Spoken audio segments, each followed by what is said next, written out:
This past Sunday, we were out at the Pretoria Old Motor Club for Japanese Car Day, and what an incredible vibe it was. From legendary classics to modern performance beasts, this event had it all. But what really stood out were the youngsters, passionate car lovers bringing old motors back to life, and others just getting started on their restoration journeys.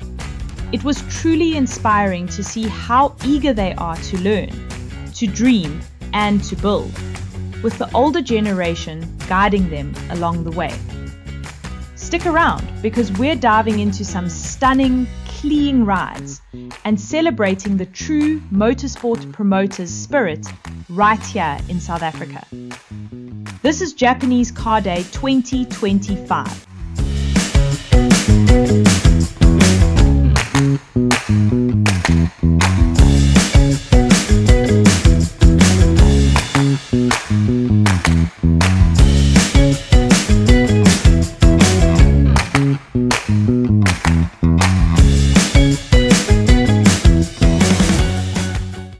We came today to POMC to exhibit the Morris. It was imported as an Austin Morris Minor in 1952, and my dad bought it when he was 16, and he restored it by matric, and then he had a car when he had his license, and then. A few years later, when I came into the picture, my dad let me maintain the car, and now I keep it on the road, and I enjoy it with my friends. So it has little park lights on its front fenders. That's an Austin feature that most Austins had back in the day. Most Morrises don't have that because they weren't imported as a pure Austin, but this is also not a pure Austin. So, and then the hood that it has on the windscreen is my dad bought it from a swap meet in Johannesburg. I redid the interior in grade 9. So then I put in seats from a Reynolds Quid. The front seats, the back seats are still original. I redid the carpets. I would really like to maybe restore the paint a little bit, get it new tires, repaint the rims, maybe repair some of the damage on the fronts of the car, get it looking fresh again. For youngsters, I think they just need to start and do research on something small that they want to do. Maybe connect to someone older than them that has a car and maybe help them restore it or help them to maintain it or something. Just like volunteer to do that. So eventually you'll find a passion for it if you really do want to do it. I'd also like to say that coming out to these events, you build a community with a bunch of other people, and you get connections for parts and for people. Maybe you'll meet someone that wants a car to be restored, and you can maybe help them restore the car. For some of my cars, I've found many parts by connecting to other people and hearing where they buy their parts from. Yeah. The old folks are very helpful with their advice on how to fix certain things and what the problems could be that you could find on all the cars, and also where you can buy these parts for the repairs and techniques of repairing. Yeah, it's once a month here at POMC Clubhouse, every second Sunday, and if you join the club, it's every first Wednesday.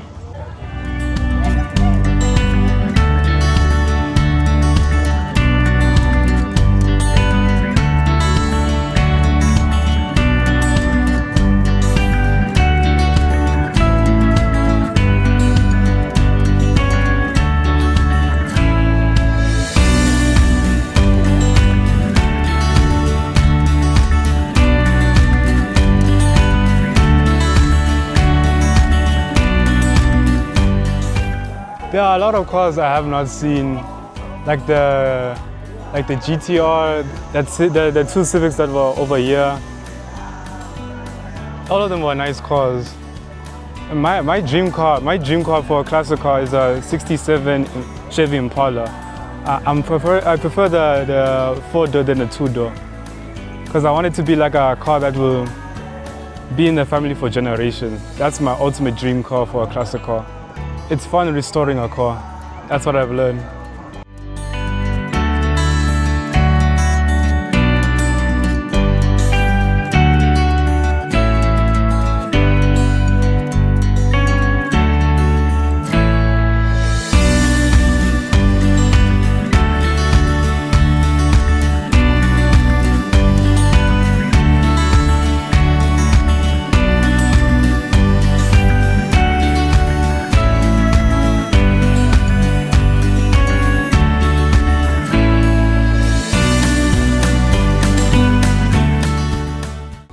I'd say it was actually quite exciting to see all the different models that there were out there, because for me, I initially never always had a passion for cars until I initially got my first car, because I couldn't tell you what was or what brought appeal to certain cars until I saw that there's a charm to it, you know, like each car has their own story to tell, and it's like artworks, you know, like you don't have to know the name of something, you can still appreciate it, you can see the work that went into it. It's also when you see these restored models, you know, you can see how much work went into these, you can see from the age, you can see how they maybe fixed up the paint or maybe just tweaked the engines. And I think the thing that most impressed me was the power that some of these cars had, because I was under the impression that most cars, their power was lacking back then, but now I see like these things are pushing quite a lot. So that's what impressed me the most. And I'd like to try and inspire them to like also just view it as an experience, because even if you're maybe not the biggest fan, it's still a nice thing to come and see what's around and just maybe start up a new hobby, you know, maybe you can like start doing research on what's around and maybe get into it and just maybe build a love for the passion that other people have for their cars. And yeah, I was gonna say with my grandfather, he's always loved his cars. My dad tells me stories of all the different cars he used to have, and the one my Opa still has is his Corvette. I don't know the model, but it's a pretty thing. I can see he loves that thing. When I see the care that goes into it, it's the memories, because when you sit in it, it's an experience, because it doesn't matter how fast you're going, it's the way it sits and the way it feels, because you can see a lot of life was had in that car. You can see how the seats were maybe worn a bit, but that's fine, because when you sit in it, you know, it's fun. You know, and it's memories, exactly.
Okay, this is a 1987 Toyota Corolla Avante, the GLI. This is a project that started in 2005. It started because the previous model I had was also Avante, and unfortunately it was in an accident. So I got the accident car back, thought to fix it up, but the body was in bad shape. So I hunted for another one and I found one. And when I got that back, I got the two cars, and between the two, I've built up this one. But I took a bit of liberty and to change a couple of things. Like the color is something I always wanted to do. So it was a complete color change from oyster grey to the silver. So it was a total strip down, bare body, everything out. Because it was a color change, you need to do the whole car. So got it back because I had that professionally done. That's not something I can do in my backyard. And I started to replace all the parts, rework the parts. The engine was done, color coated everything, suspension was color coated. The interior obviously was also done completely. Wood lining, sound deadening. The engine I kept pretty standard. It was the The management system was changed as well, so does the exhaust system.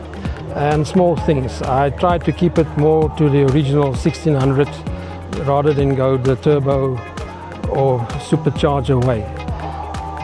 This is something that, in my mind, I would have loved to see an 87 on the dealer floor if it would have looked something like this. I've also upgraded the brakes, so bigger brakes in the front, discs in the back. Never had discs in the back, there's always drums. Split exhaust was more something for aesthetics because it became a fashion thing. If you start looking around, you see more and more four-cylinder engines with a dual exhaust. And lights upgrade, and did some reinforcing on the chassis. These old cars with time, metal fatigue tend to start happening, so I cross-braced it underneath as well. So handling is a lot better with it as well. And from there on, it's always a project in progress, small things, it never stops. But it's what it becomes like, it's a labor of love. And I really enjoy it. And me and my wife, we go with the club on rallies, and we really enjoy the car. From the strip, it was in mid-2005, till it was started again was at the end of 2007. Well, I think if you're interested, myself, I've never tackled anything like this. Halfway through, you know, I did have a serious sit down and talk to myself. What am I doing? But I think it was a very good learning curve. You get to know a lot of things. So much so there's nothing in this car I cannot do myself. And I think that's important if you look at the more modern generation cars with the modern designs and everything with it. If you're a younger generation, get involved in a car, any car. You learn a lot more, and you will actually realize there's a lot more you can do yourself. Not just saving money, but you get to know your vehicle a lot more better. And I think it's inspirational when you walk around on a day like this and you see old cars in good condition, the guys and there's young people doing it. I think it's the best thing you can do. It's a good waste of time if you have time to waste. Do it this way. You'll never be sorry. It's always something you can be proud of, and at the end of the day you enjoy it, and other people also enjoy it.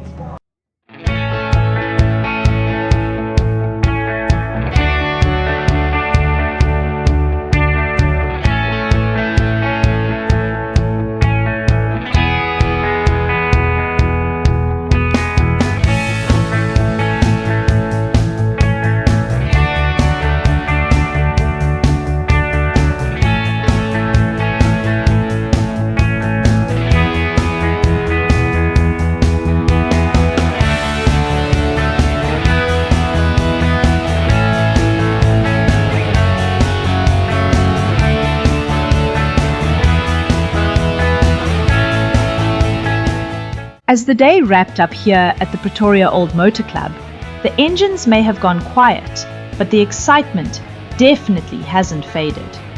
It's been an amazing morning celebrating Japanese Car Day 2025. From rare classics to modern tuners, and even a few young dreamers building their first rides. What stood out most was the passion, the friendships, the stories, and the next generation of car enthusiasts learning from those who've been in the game for years. Events like these remind us that it's not just about the cars. It's about the community that keeps South Africa's motoring spirit alive. From all of us at Motorsport Promoters, thank you for sharing the road with us today. Until the next event, keep your engines running and your passion burning.